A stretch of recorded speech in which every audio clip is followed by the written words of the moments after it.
이 전문가와 함께 관련 내용 좀 더 깊이 있게 알아보겠습니다. 이대 목동병원 호흡기 내과의 천은미 교수 모셨습니다. 어서 오십시오. 안녕하세요. 네. 자, 신규 확진자가 밤사이 450명 더 나왔는데 이대로라면 이제 하루에 1000명까지 나올 거다 이런 얘기들이 지금 전문가들 사이에서 나오고 있어요. 실제 그런 예상이 가능한 겁니까?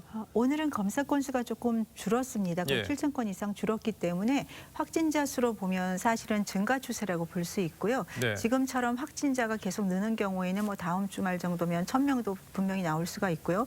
사실은 지금 검사 건수를 과거에 비해서 늘리지를 않고 있는 것 같아요. 만일에 200명대가 2만 명 검사를 했다면 지금은 거의 6만 명 정도 검사를 하게 되면 폭넓은 검사에 따라서 확진자가 더 늘 수 있기 때문에 지금 검사 건수로는 저는 확진자가 늘고 있다고 생각합니다. 예, 현재 추세대로라면 어쨌든 1000명 이상이 된다면 상당히 긴장해야 되는 그런 상황인데, 자 이제 겨울이라는 계절적 요소도 작용을 하고 있다 이렇게 분석이 되고 있어요. 근데 우리나라보다 먼저 이제 겨울을 경험한 남반구의 경우에는 어떤지 우리가 좀 참고를 할 만한 부분이 있을 것 같아요. 남반구는 지난 6월에서 8월을 보면 호주 같은 경우도 2차적으로 유행이 있었고요. 예. 브라질 같은 경우는 계속적으로 확산이었고 그런 경우를 보면 분명히 겨울에 더 확산이 많다는 걸 알 수 있습니다. 그런데 사회적 거리두기나 마스크, 독감 백신 접종에 의해서 사실은 호주 같은 경우는 지난해에는 사망자가 130명인데 올해는 1명 나온 거죠.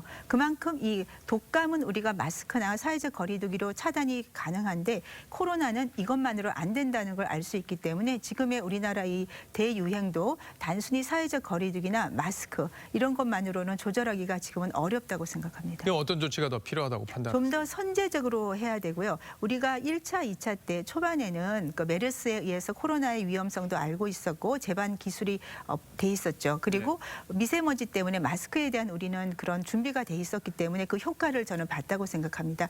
하지만 지금은 전국적인 유행이기 때문에 이 상태가 산발적으로 나오는 거를 이 두 가지만으로는 저희가 잡을 수가 없습니다. 지금 나오는 이런 방역 대책을 보면 따라가는 거죠. 옛날에 두더지 게임 이런 식으로 나오는 것을 막는 거지 전체적인 확산을 근본적으로 막을 수가 없기 때문에 우리가 군대라든지 학교라든지 이런 교도소나 이런 요양시설처럼 많은 분들이 한 번에 감염될 수 있는 곳을 선제적으로 검사를 해서 조기에 격리하는 것이 필요하기 때문에 지금의 PCR 검사를 통해서 따라가는 것도 기본적으로 해야 되지만 신속 항원 검사를 동원을 해서 서구에선 유럽에선 이미 굉장히 효과를 보고 있어요. 예. 그런 예를 보다시피 좀 이런 선제적으로 이런 신속 항원 검사를 같이 동원하는 것이 도움이 될 것 같습니다. 예. 자, 오늘 정부가 수도권의 거리두기 단계를 2단계로 유지를 하면서 이제 일부 업종에 대해서만 추가적인 제한 조치를 하겠다고 발표를 했는데 이제 기준으로만 보면은 일주일 평균 400명 이상이면 전국 단위로 2.5단계로 이제 상향 조정하는 게 가능한 거잖아요. 지금 현재 정부의 조치는 어떻게 평가하십니까? 말씀하신 대로 400명이 넘었기 때문에 2.5단계가 됐습니다. 그런데 이제 자영업자 어떤 그런 경제적인 문제가 항상 문제가 되니까 지방 같은 건 1.5단계로 올리고 경우에 따라서는 지자체별로 2단계까지 할 수 있다고 얘기를 한 거고요. 예.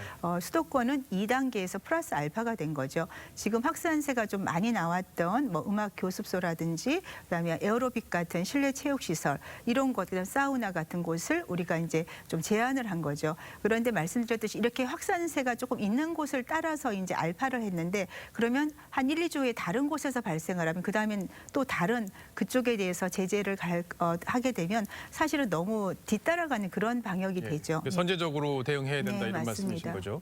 자, 이번 주 목요일이 이제 수능이기 때문에 긴장을 하고 있는 그런 상황이잖아요. 근데 당국에서 좀 더 신경 써야 될 부분 그리고 수험생들이 신경 써야 될 부분 어떤 것들이 있습니까? 네, 수험생이나 부모님들께서는 굉장히 많은 지금 진짜 살얼음판을 걷고 계실 거예요. 그래서 가능하면 외부 출입은 자제를 해야 되고 학생들도 집에서 공부하는 게 물론 좋겠죠.